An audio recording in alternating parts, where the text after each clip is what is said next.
So, yeah, Ida Barker. And we used to take her down after we got married in '55. She, of course, there was no more movies. Her husband was running it. He was a manager of the movie. And she lived up on High Street, and she had a parrot. Well, she got older and she couldn't drive, so we would take her at holiday times, Thanksgiving, down to Troy, because we went to Troy, to my in-laws, and we would drop her off to her people. And so she could say, to hear her talking, you thought you had a parrot in the back of the car. She talked just like a parrot. Well, are you ready? Yep, go right ahead. Would you please tell us your name, please? Yeah, Richard Marker. And where did you live in Hoosick Falls? Where did I live? I grew up for over all my life. Well, from till '98, we sold the farm. I grew up on a farm out on Marker Road, off Tate Road, out in the West Hills. Thank you. We want to just talk to you about the past in Hoosick Falls, because you lived through a lot of it. Tell us about your father coming to America. Well, my father, they were Germans in Poland. He was born in 1900. So let's say he was drafted when he was 18, in 1918 in May. And he went in the front lines in September, and he was fighting the French. And they told him every Frenchman's a devil, and they got to kill all the Frenchmen. And so he hated war. And when the war, he was only 2 months, but he said, let me tell you, when young boys are dying all around you, you think different about war. Yeah. And so he went back home, hating war. War was over with, and it had been turned back to Poland again. And the only way, the oldest boy gets the farm. They had a 70-acre farm. And that was, his father was well-to-do with 70 acres. Most farms were just small. Well, the oldest boy was to get the farm. And he would have stayed there to get the farm, because he was the oldest boy. But the minute if he wanted to stay there, he had to become a Polish citizen. And that's why he came to this country, because the minute you became a Polish citizen, you had to go in the Polish army.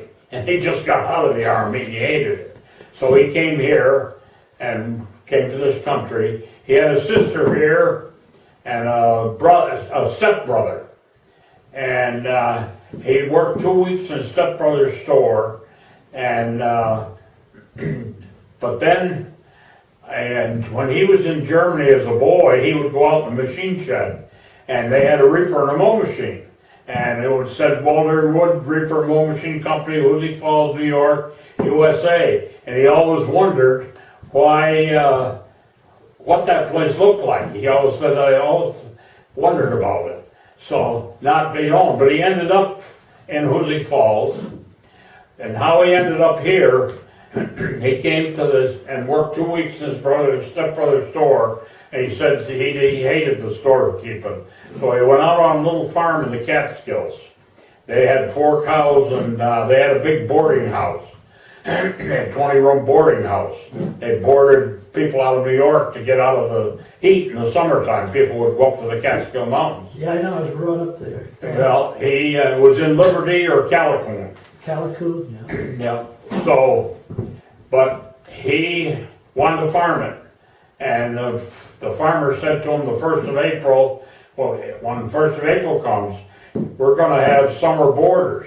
And you're going to have to peel potatoes and make beds and wait on tables and wash dishes and all that stuff. My father says, I don't want anything to do with that. I want to farm it. So he went back to New York to his sisters, looked in the paper, and seen this ad. Looking for German workers on farm in Hoosick Falls. Yeah. And he didn't know who it was at the time. So he answered the ad, went to a hotel room, and here's Hans Emler from Hoosick Falls sitting behind the desk with his feet up on the desk and is like this in the suspenders. And so my father suspected something because he had a big farm. He claimed he had 12, 14 men working. And he did. He had 50 cows, which was a lot of cows in those days. Most farmers only had 4 or 5, 10 at the most. So my father suspected something when he asked him when he had all them cows. Because in Germany, it's a disgrace for a man to milk a cow. The milkmaids or the women do the milking. And so my father smelled a rat. He didn't like a lot of milking, but he had learned to milk in the Catskills. So he got up here the 1st of April, and it was very cold. Everything was froze up. And so everything was topsy-turvy. The first weekend he was here, there was 12 men. They went out on Saturday night and they all got drunk and didn't get up Sunday morning. And there was only 2 men showed up, my father. And so Hans Umler, when he hired out to him, he says, well, you know, I don't know how to milk a cow. Oh, yeah, you're the horseman. You're going to take care of the horses. I got 4, I think it was 4 teams of horses. And my father said, okay. So he was taking care of the horses, getting them ready for the men to work with them. Put the harness on and brush them down and all that. Well, it went on. The first weekend, only 2 men showed up.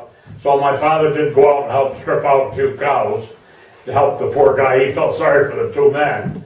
And so he helped them. And then the horse barn was a very elegant horse barn because it was a J. Hobart Warren estate. There was mirrors in front of the horses, in front of the mangers. They had mirrors so the horse would think another horse is eating and he'd eat more and get fatter and better conditioned to work. So, so it went along and everything was topsy-turvy, and one day Hans finally told a little short Italian fellow, he was built like a Mack truck, my father said, rugged, and Hans told him to do some dirty job, and that's the way Hans was. And the guy says, I'm not going to do that. And the Hans says, you're not, honey. Swung back and was going to sock him one. What did the little Italian fellow do? He stuck his chin out. He says, go ahead, hit me. You're going to knock me down. But he says, let me tell you, when I come up, I was in the Merchant Marines, and I fought tougher guys than you are. And when I come up, when I stand back up again, I'm going to kill you. You're going to be in the fish ponds feeding the fish. He had ponds of fish there. Yeah. And Hans says, go get your money and get out of here. Yeah, that's the way Hans was. So how did he get to west of the hills to buy a farm? Well, I was going from Hans Umler. He, middle of the month, it had been cold, and Hans had a few animals for a zoo. And he was taking in dead horses that died. Horses were the horsepower. There was no tractors in those days. Yeah. If they were a steam engine, nothing you could plow with or anything. Well, in the middle of the month, Hans' brothers, Chris and Willie, says, well, Mr. Marker, you're going to have to help us. He had taken dead horses in, and they were up behind, in the woods, up behind Tony Kovich's house now. Yeah. Up in the woods, dead up there, froze up. And they were starting to thaw. And they said, you're going to have to help us cut up them dead horses. And they were starting to stink. And my father says, I hired out to take care of live horses. I'm not a butcher, and I'm not going to cut up your dead horses. Well, he had to quit. He only worked the month of April. And so then he went to work for 3 or 4 different farms around. He worked for up where Sherman Harrington was. That was where Dave Wright. He worked for where Hazel Hill was. That was Nellie Mosley. And then he worked for Harlan Olson for 4 years. He worked 7 years. and saved $1,000. And when he was there, he bought a car down in Eagle Bridge to Jay and Ray Hill. And Jay Hill grew up on our farm, but he went into the hotel business. He owned the hotel in Eagle Bridge. And he didn't want to farm it. So he kept telling my father, I'll sell you my farm. My father says, when I get enough money. So he saved for 7 years, he saved up $1,000. And he bought the farm for $3 and paid $500 down and bought a team of horses. And that was the way, you know, That's where got the farm. That's good. How about telling us about getting electricity? Okay, that was in 1936. There was, I remember, I was 5 years old. I remember looking out the window, and I didn't see the men setting the pole right by our house. It was the next pole over in the field. And what they did, they dug a hole. There was about, I don't know, maybe there was 30 or 40 men, but there was at least 20.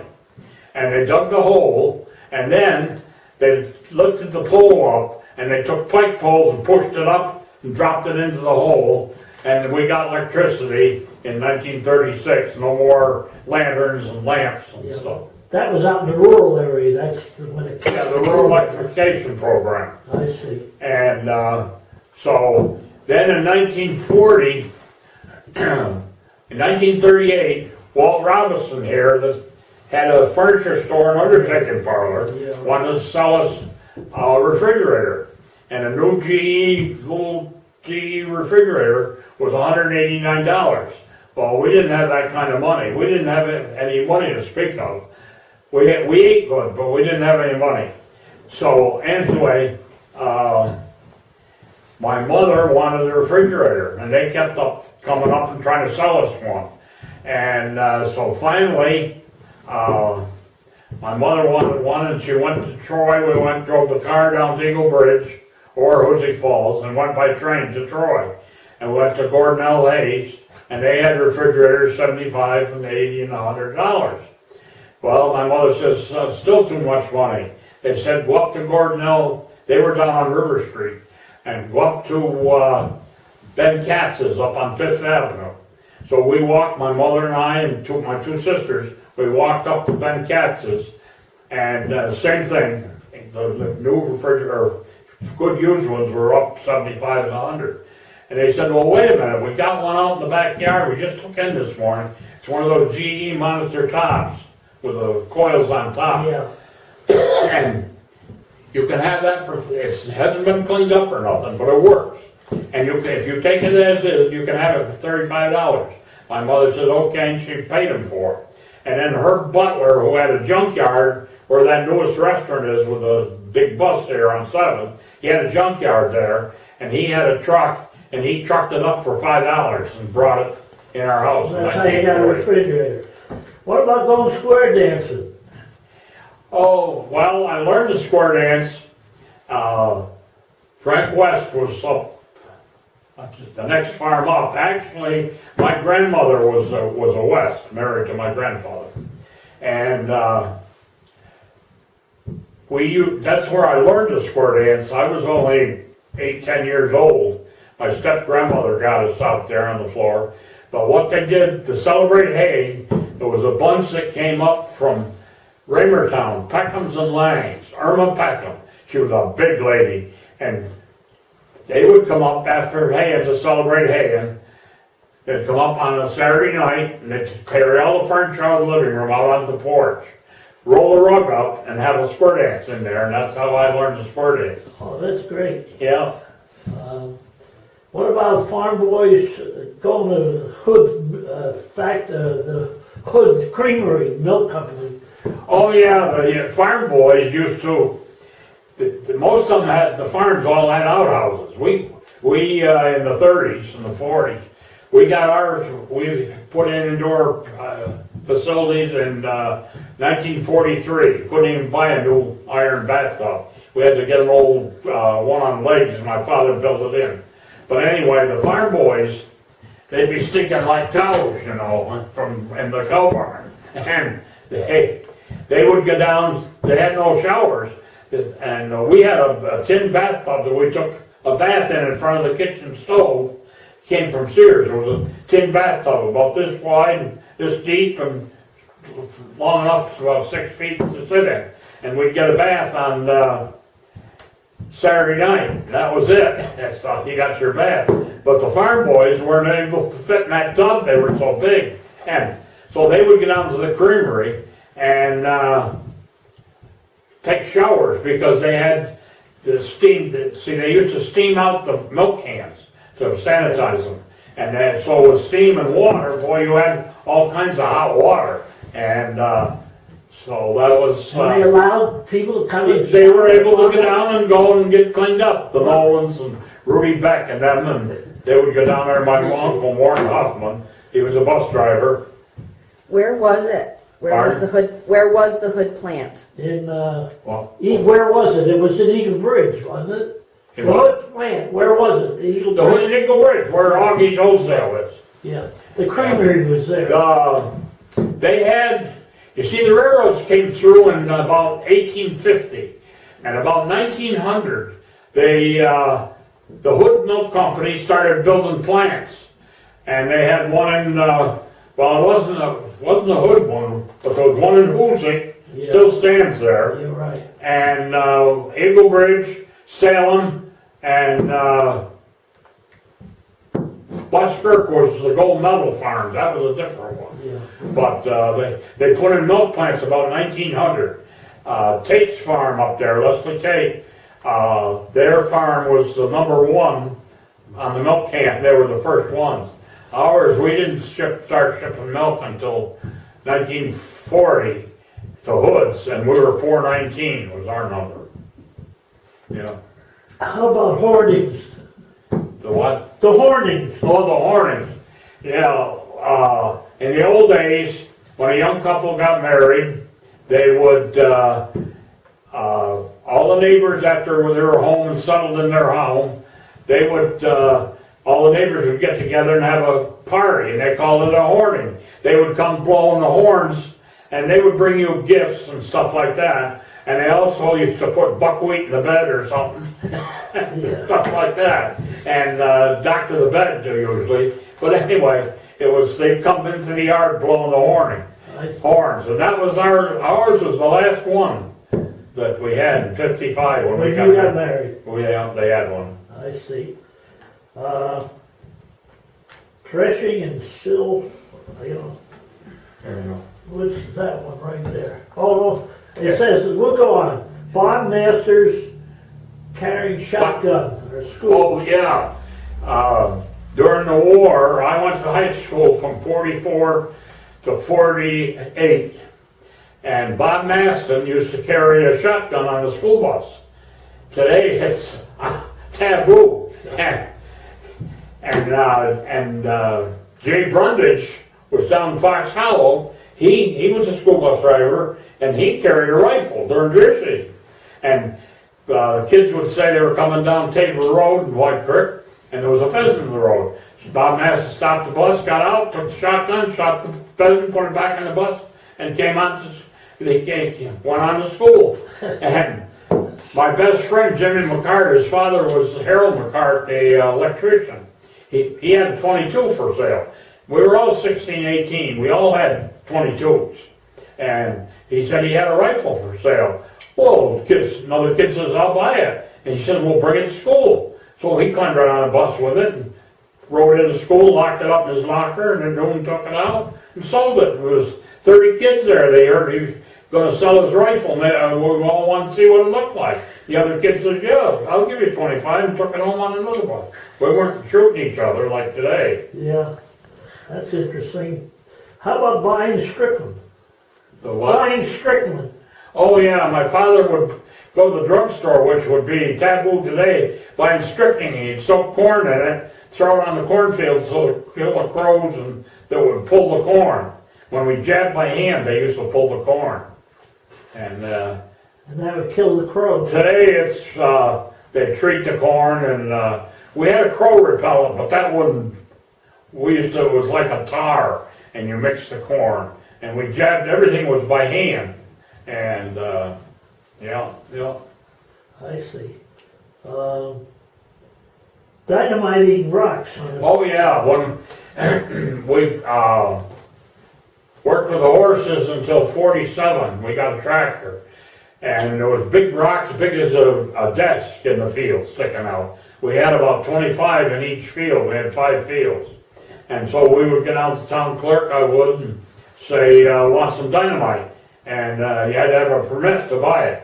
And the town clerk would say, you know how to use it? Yep. My grandfather showed my father showed me. Yeah, I know how to use it. And he'd give you a permit for 50 cents and you could buy all the dynamite you want. In the old days, today, you need an act of Congress to get dynamite. Was the land rocky that you're... Yeah, there was big rocks sticking out of the field. We took them all out. They were sticking out. And see, with the tractor, you had to go, you might hit one, tip over or something. Yeah.